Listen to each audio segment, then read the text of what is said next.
Welcome to Imee's Kitchen. Hello guys!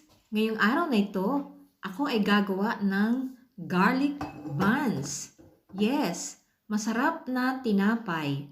Ang isang important ingredient dito ay ang garlic o bawang na siyang nagpapasarap sa buns at nagbibigay ng mabangong amoy.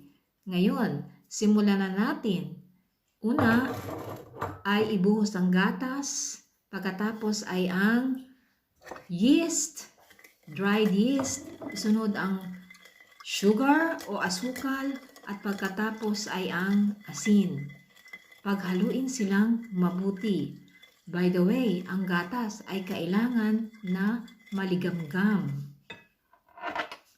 Isunod naman ang binating itlog. Maglaan ng 2 kutsara sa binating itlog dahil ito ang gagamiting egg wash sa mga garlic buns.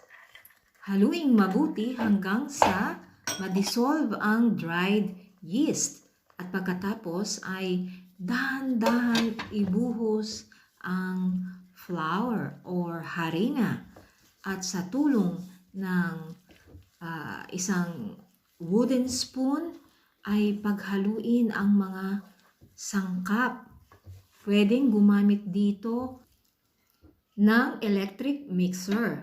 Pero kung wala ka namang electric mixer, ay huwag mag-alala dahil makakagawa ka ng garlic buns na hindi ginagamitan ng electric mixer. Idagdag natin ang butter, pagkatapos ay ang chopped parsley, pwede rin naman na chopped na murang dahon ng sibuyas, masarap din yon. At pagkatapos ay ang tinadtad na pinong-pino na garlic.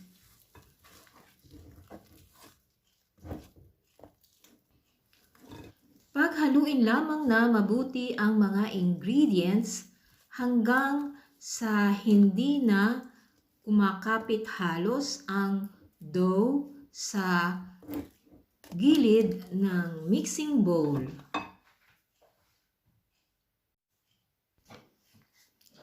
Takpan ng plastic ang bowl at hayaang magpahinga ang dough for 1 hour and 30 minutes. At pagkatapos ay ready nang gumawa ng mga garlic buns.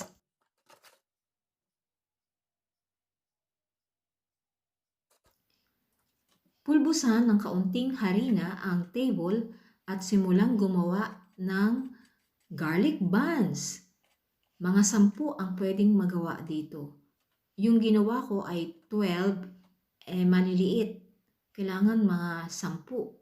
O kung gustong mas malalaki pa doon, pwedeng mga 8. Huwag masyado ang dagdag ng harina dahil maninigas ang iyong mga garlic buns. Katulad ng aking ginawa dito. Dahil ito ay first time kong gumawa ng garlic buns. Pero very satisfying dahil masarap ang garlic buns. Maglagay din ng kaunting langis sa mga kamay para hindi dumikit ang dough. Ang dough na ito ay hindi nangangailangan ng pagmasa. Gamit ang bread cutter ay simulang hiwa-hiwain ang dough.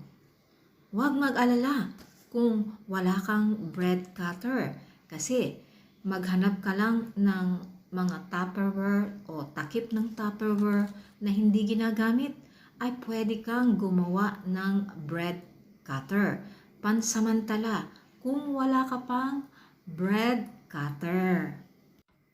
I-spread lang ang pira-pirasong dough at i-roll ito na may shape na oval.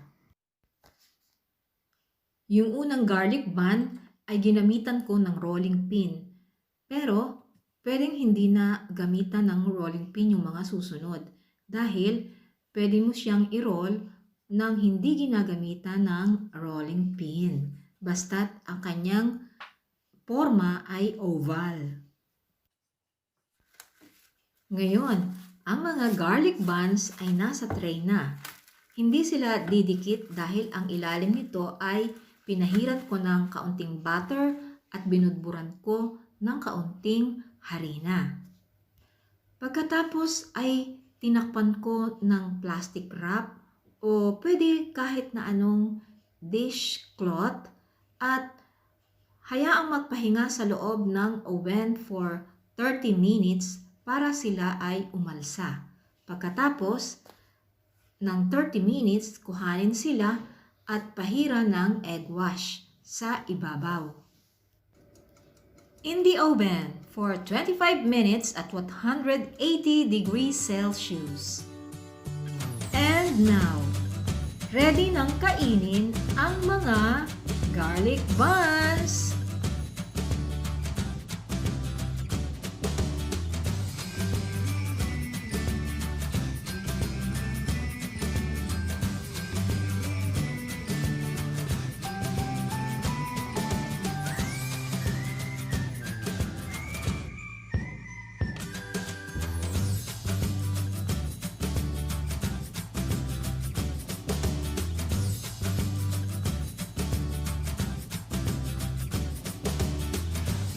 Thank you for watching.